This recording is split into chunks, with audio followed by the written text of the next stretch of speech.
अस्सलाम वालेकुम। अभी मैं इंडोनेशिया की सैर करके आया हूँ। मुख्तलिफ़ जगहों में मेरी मीटिंग्स थी।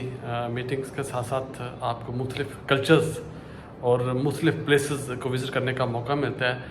तो मैंने वहाँ खाना सर्व होते हुए जो होटल में खाना सर्व हुआ उसका एक अनोखा अंदाज़ देखा। वो मैं वीडियो कैप्चर करके ले आया ताकि आप सब दोस्तों के साथ शेयर कर सकूँ।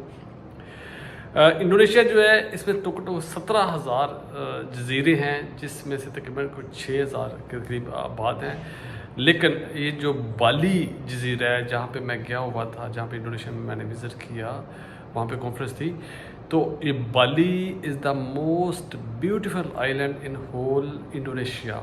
तो इंडोनेशिया में सबसे ज़्यादा जो टूरिस्ट हैं वो इसी जजीरे पे आते हैं खूबसूरती की वजह से और उनका कल्चर देखने के लिए।